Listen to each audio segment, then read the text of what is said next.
Hey there. This video is going to be about whether or not you should pick up the Canon R7 or maybe wait around for the Sony FX30. So full disclosure, I don't have the Sony FX30, but I shoot on both Canon and Sony, and I've had the R7 since it came out, and I've been doing lots of tests and reviews, which I've documented on this channel. I've also shot on pretty much every Sony camera in the last few years, and I'm shooting on the FX3 right now. So I have a really good sense of what the FX30 is going to be. So this is going to be kind of a discussion to sort of, try to answer that question now if some of you are wondering that. I am really excited about the FX30, as sure most of you are too, and I did pre-order it, so when I do get it in, I will do extensive testing. So the dust has settled. I'm sure many of you have watched a lot of the YouTube videos that come out, including myself, and I did make a reaction video to the announcement on the day of launch. So I just want to say one thing about that, and that you should realize that Sony sends these new cameras like the FX30 to certain people to make videos about. Now, I'm not saying they're all biased in terms of their views, but I really recommend that if you can wait, that you wait for the camera to ship, people who bought the camera, get them in their hands, and look forward to those independent reviews. So as I said, when I get the FX30, I'll be making a lot of videos about it, testing it, and seeing if I like it and where its strengths and weaknesses are, and then comparing it to the R7. Now, in my opinion, the FX30 was a really smart move by Sony. Coming in under $2,000, this is a very competitive camera and is gonna make a lot of people very happy because it meets the needs of a lot of content creators. And one thing I've been hearing about over and over is that Sony really does a good job about listening to creators and then taking their feedback and making changes for future cameras. I think this is really important because times change, content creators and videographers' needs change, and they're really trying to meet those needs. I really do like that.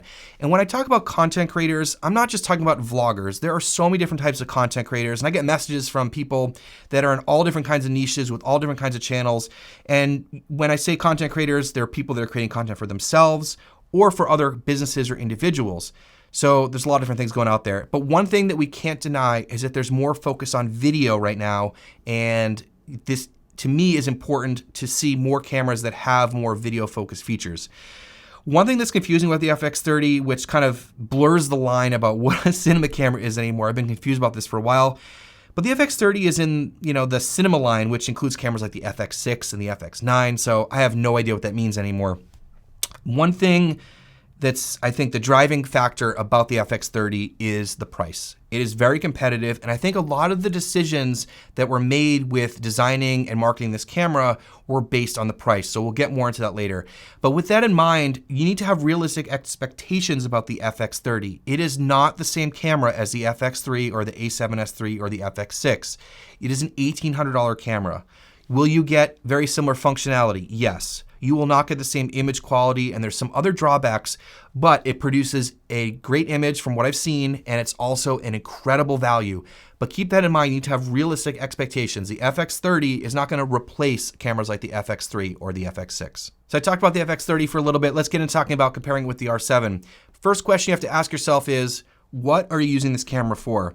If you are doing video only or almost exclusively video, I'd probably say the FX30 is a no-brainer. You should probably go with that camera. If you're a hybrid shooter, if you're doing a good amount of photography and that's important to you, the R7 is going to be a better camera. It's a much better hybrid camera. It has an EVF. The photo capabilities of this camera are amazing.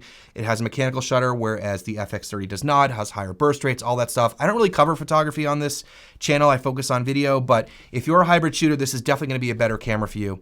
And keep in mind, the specs are important, but they're not everything. How a camera operates, feels, and what the image looks like is also super important. And I think a lot of us focus on the specs and overlook the general usage of the camera and what the image looks like at the end of the day. All right, so more specifics. They both have an oversampled image. So the R7 is a 7K oversampled to 4K, and the FX30 is a 6K oversampled to 4K. So you're going to get that extra detail and sharpness that you get with an oversampled image. I'm a big fan of that. In terms of the crop factor, they're actually really close. So the Canon has a 1.6 times crop factor, but the FX3 has a 1.56 crop factor because that's going to be the 1.5 APS-C crop, and it also has a 1.04 times crop in 4K. Neither of these cameras have record limits, which is fantastic. I'm so happy to see that Canon's taken that out of their cameras. They both have amazing autofocus. The big difference, of course, is that the R7 has an EVF, which is helpful for photography and also for some videography. As I'm starting to do some wildlife stuff, I really do want to have an EVF on my camera. As I said before, having a mechanical shutter on the R7 is nice for photography, so that's great. Also, the fact that it has a mechanical shutter means that when you turn it off, the shutter closes and keeps the sensor clean. Big fan of that as well. Now let's talk about the FX30 sensor for a little bit. Now, I mentioned earlier that I think a lot of the decisions that were made in terms of the production of this camera were trying to get it as cheap as possible. And one way that any company can lower the cost of a new product is by keeping the R&D down as much as possible. And the way they can do that is by reusing off-the-shelf parts. So they took the FX3 body, and my guess is that they're using an older sensor. This is not a new sensor. Now, if any of you know if this is true or not, please let me know down below. But my guess is they're reusing a sensor that's probably been used in another camera. So they did say that this is the first time that this sensor's been used in a Sony camera, but most of you know that Sony makes most of the sensors out there besides Canon, and so maybe this is in a different camera. Now, this is a really smart move because, again, they're keeping the cost down. Now, the first clue about this that I had was, I watched a lot of the videos that you guys did, and Gerald Undone tested the dynamic range, and it came in the low 11s for actual usable dynamic range.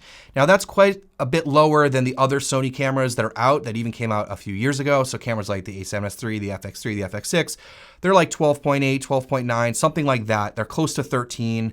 Now, to me, that was kind of like, wait a minute, is this an old sensor? Like, why does it have so much less dynamic range? And this has nothing to do with Super 35 versus full frame. There are Super 35 sensors that have way more dynamic range than full frame cameras. In fact, the XH2S, which just came out, has more dynamic range than these other cameras that we're talking about. And that's an APS-C size sensor. So that has nothing to do with that. So that made me really think about that. And if you guys know, let me know down below if there's any more information about that. I was trying to figure it out, but I couldn't. In terms of dynamic range on the R7, in my testing, I made a video and I estimated that it has around 12 or just over 12 stops of dynamic range.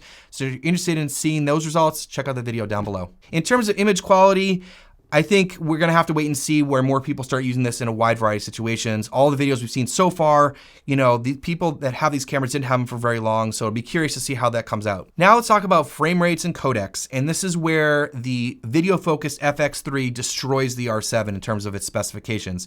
The R7 can shoot up to 4K 60, but in 4K 60, it's either line skipped or you have an additional 1.81 times crop. The FX30 can shoot up to 4K 60 with no additional crop and 4K 120 with a crop. This doesn't shoot 4K 120. So if you're interested in shooting high frame rates and you're more video focused, the FX30 is gonna be a better bet. The codecs are way better on the FX30. Again, more of a video focused camera. This only shoots in IPB, but on the FX30 you can shoot in IPB, which is the XAVC-S, XAVC-SI, which is the all-eye, and you can also shoot in the HS mode. So a lot better codec options in the FX30. In terms of rolling shutter, from what I've seen, the FX30 is not gonna be as good as cameras like the FX3, but I think it's significantly better than the R7. The R7 rolling shutter is pretty bad. In terms of overheating for reliability, in terms of video, the FX30 will not overheat with a fan, again, geared towards video. The R7, I've made a video about it overheating. I think for most people in most situations, it won't overheat, but you can get it to overheat. I got to overheat, it was like 90 degrees outside in the full sun, but in most situations, I haven't had any issues at all. In terms of audio, I think they're very similar here. Of course, you can buy the FX30 with the top handle for an additional $400, but you can also get the Tascam unit for the R7 for $500. I'm not sure if the FX30 or FX3 top handle is gonna be sold separately, but of course you can always add the XLR K3M later, which is $600 and comes with a microphone. So in terms of audio, I think they're pretty similar. Now that I've gone through a lot of the differences between these two cameras, anytime that you're buying a camera, you also need to consider that you're buying into a camera's ecosystem. And this is really important to think about. Now, it's not just the camera itself, but it's what lenses are available and the other cameras that you might upgrade to in the future, or you might be pairing this camera with. But lenses is a big deal, and I've been talking about this a lot lately. The Sony E-mount, they have so many lenses at lots of different price points, lots of different focal lengths. You have a lot more flexibility. Now, with the Canon system, there are only two RFS, which are the crop sensor RF lenses available at the moment. Of course, you can put full frame lenses on either camera. And if you're looking for a wide angle lens for this camera, it doesn't exist. Now, it will come out in the future. I don't know. You can use this with speed boosters and all that kind of stuff. But right now, if you're looking for wide angle lenses for filming yourself and doing content creation, then Sony is going to make a lot more sense. And they put out those 3 APS-C lenses a couple months ago, which make a lot of sense for cameras like the FX30. Now, I can't get into Sony versus Canon in general. There's way too much to discuss. That's probably several videos. But in general, I'm really seeing Sony make more video-focused mirrorless cameras, really geared towards content creators. And as I said, if you are mainly doing videography and you're looking for a workhorse camera, the FX30 makes a lot of sense, whereas the R7 is more of a hybrid. But I love the competition. I love that Sony is putting out these aggressively priced and competitive cameras. It really puts pressure on all the other manufacturers, and we all win. All right, so after all this talk, which one should you buy? Couple different situations. First of which, let's talk about if you don't own either Canon or Sony gear. If you are focused pretty much exclusively on videography, get the FX30. It is a way better video camera. But if you are a hybrid shooter and you're doing at least some photography, I think the R7 is going to be a better bet because of the better photo capabilities and the EVF. But you can't go wrong with either. The image quality of the R7 is incredible, and I can't wait to test out the FX30. Now, in most situations, you're probably in the Sony or Canon world, and you really need to think about what other cameras that you either are going to be using this with or maybe upgrading to, and maybe own some lenses. So if you're shooting on cameras like the A7S III, the FX3, the FX6, the FX30 is going to be an awesome B or C camera. If you have other Canon cameras, like maybe you're shooting on the C70 or the R5C, the R7 is a great match to those. I made videos comparing the R7 with the R5C and the C70, and also with the R5, it's almost a dead match. So it really depends on which world you're gonna be in and what you need your camera for. If you're video only, FX30. If you're more of a hybrid shooter, I'd probably recommend the R7. So as I said, I did put in my pre-order for the FX30, and I'm really excited about it. And as soon as I get it, I'll be making as much content as possible to share with all of you to help you out make decisions about which camera to buy. Now, I'm not sure about the availability of the FX30. Now, it seems like nowadays, most new cameras that come out, it's hard to get a hold of because there's not as much production as there is demand. So I highly recommend that if you're interested in picking up the FX30, that you put in a pre-order. There are affiliate links down below. I'd really appreciate it if you could check those out. They don't cost you anything extra and really help out the channel. Now, one last piece of advice I want to leave with you before I get out of here is make sure you buy the camera that you need now, not for the future. I think a lot of us tend to buy cameras that we think we might need, but if you have a camera that's already doing what you need it to do, don't think you have to upgrade. Don't fall for the FOMO. Don't buy into all the hype. If your camera is doing what you need to do, always wait, because there's going to be better cameras in the future. So I talk a lot about this in this video here, where I talk about why I sold my 2 favorite cameras. And if you're interested in a review about the R7, check out this video down here. Hope to see you over there.